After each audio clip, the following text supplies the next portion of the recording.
الصلاة خير من النوم۔ ناظرین گرامی، اس دنیا میں آج مسلمان اس چیز کو تلاش کرتا بھٹکتا رہتا ہے کہ اس کی جنت کہاں ہے، لیکن اللہ تعالیٰ نے انسان کی جنت کو اس کی ماں کے قدموں تلے رکھا ہوا ہے۔ اگر ماں راضی تو رب راضی اور جگ راضی، اور اگر ماں ناراض ہو جائے تو اللہ اور اس کا رسول بھی ناراض ہو جاتے ہیں۔ ایک عورت اپنے متعلق بتاتی ہے کہ اس کے شوہر کے ساتھ اس کی زندگی اچھی خوشی بھلی گزر رہی تھی، پر اللہ تعالیٰ نے اولاد عطا نہیں کی تھی۔ شادی کو 10 سال بیت چکے تھے، کئی عملیات دیے، لیکن ابھی تک اولاد کی نعمت سے اللہ رب العالمین نے نہیں نوازنا تھا۔ شادی کے 10 سال بعد اللہ کی جانب سے اس جوڑے کے یہاں ایک لڑکا پیدا ہوا، لیکن ایک حادثے میں اس کے شوہر کا انتقال ہو گیا۔ اس کے بچے کی عمر ابھی چند دن تھی، عورت بیوہ ہو گئی اور اب اس کو اپنی اولاد کو بھی پالنا تھا اور اس کو کھلانے کے لیے، گھر چلانے کے لیے کام کاج بھی کرنا تھا۔ چنانچہ اس عورت نے لوگوں کے گھروں میں کام کرنا شروع کر دیا اور دوبارہ شادی کرنے کے خیالات کو مکمل طور پر اپنے دل سے نکال دیا۔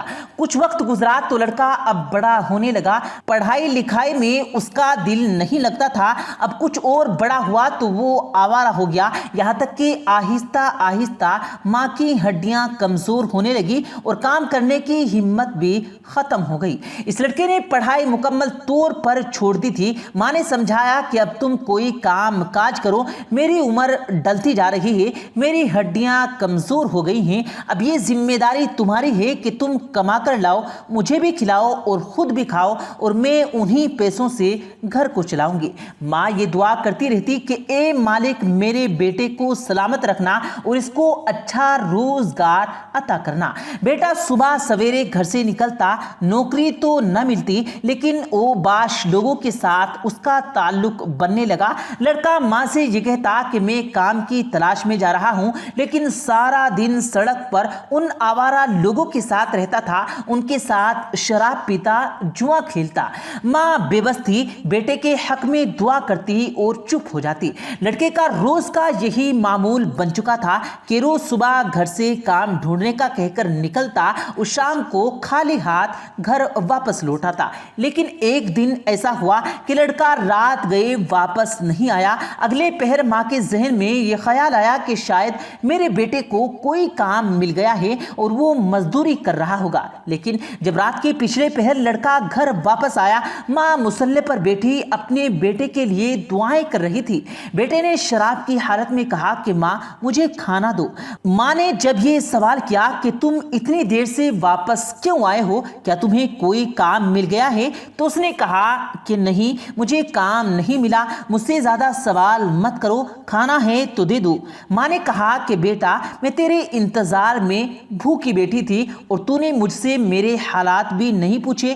اس نے ماں کو دھکا دیتے ہوئے کہا کہ میں نے تمہیں نہیں کہا تھا کہ بھوکی بیٹھو، کھانا گھر پر موجود تھا تو کھا لیتی، ورنہ کہیں سے مانگ کر کھا لیتی۔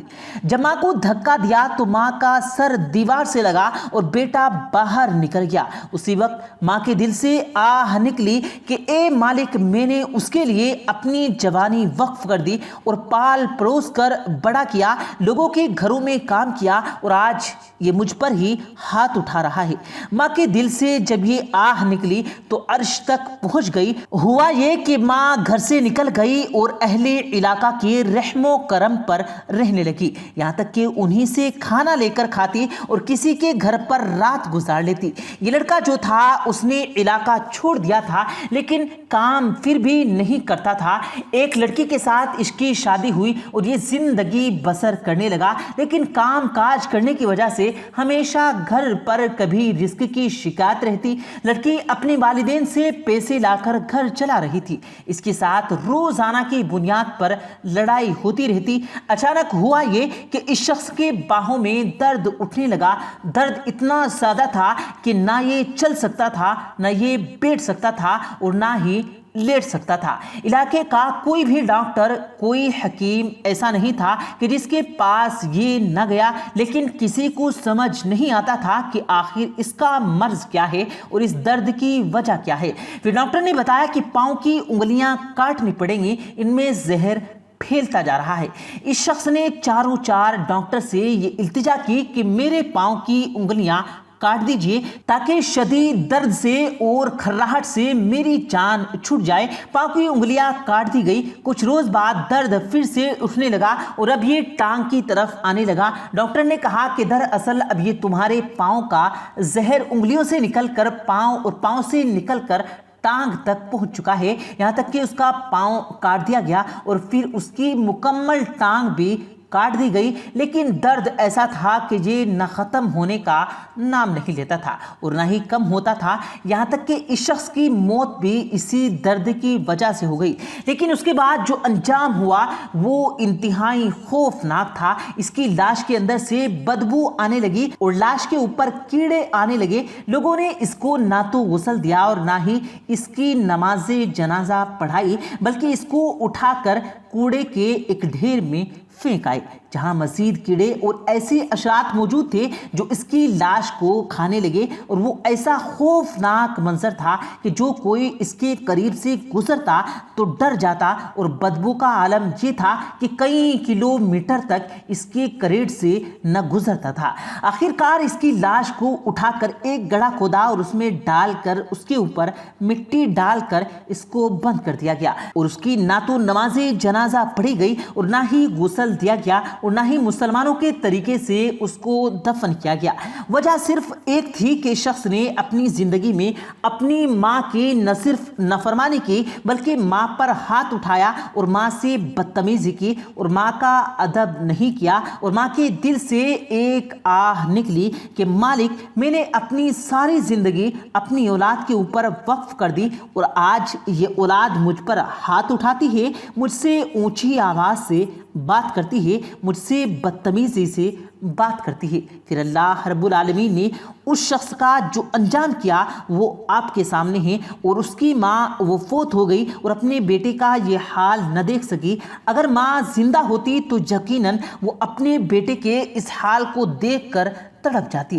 ناظرین گرامی، ضروری ہے کہ ہم اپنے والدین کی تعظیم کریں، اور قرآن حکیم کا یہ حکم ہے کہ اگر وہ شرک کرنے کو کہے تو اس کے علاوہ ان کے ہر حکم کی تعمیر کی جائے، ان کے سامنے اونچی آواز سے بات نہ کی جائے اور والدین کو اف تک نہ کہا جائے۔ لیکن آپ اپنے ارد گرد دیکھیے کہ آج کے بچے اپنے والدین سے بحث کرتے ہیں، انہیں غلط ثابت کرنے کی کوشش کرتے ہیں، اور پھر یہی وجہ ہے کہ ناکامیاں ان کا انتظار کرتی ہیں اور وہ یہ گلے شکوے کرتے نظر آتے ہیں کہ میں نے اپنی زندگی میں بہت محنت کی لیکن میں کامیاب نہ ہو سکا۔ کوئی یہ سمجھائے کہ زندگی میں کامیابی کا کلیہ اور فارمولا صرف ایک ہے، اگر آپ اپنے والدین کو راضی کر لیں اور ان کی خدمت کر لیں اور ان کے دل سے آپ کے لیے دعا نکلے، مگر دنیا کی کوئی طاقت آپ کو کامیاب ہونے سے نہیں روک سکتی۔ پیارے دوستو، اللہ پاک سے دعا ہے اللہ پاک ہم سب کو اپنے والدین کی عزت، ادب اور خدمت کرنے کی توفیق عطا فرمائے، آمین اللہم آمین۔ پیارے دوستو، امید کرتے ہیں آپ کو آج کی ہماری یہ ویڈیو ضرور پسند آئی ہوگی۔ اگر آپ کو یہ ویڈیو پسند آیا ہو تو اس ویڈیو کو دل سے لائک کریں اور زیادہ سے زیادہ لوگوں تک اس ویڈیو کو ثواب کی نیت سے شیئر کریں، اور اس ویڈیو کے بارے میں آپ کی کیا رائے ہے کمنٹ سیکشن میں اپنی رائے کا اظہار ضرور دیں، اور مزید اسی طرح کی روز کی ویڈیو پانے کے لیے ہمارے چینل کو ضرور سبسکرائب کریں۔ ملتے ہیں پھر ایک نئی ویڈیو کے ساتھ، تب تک کے لیے اللہ حافظ۔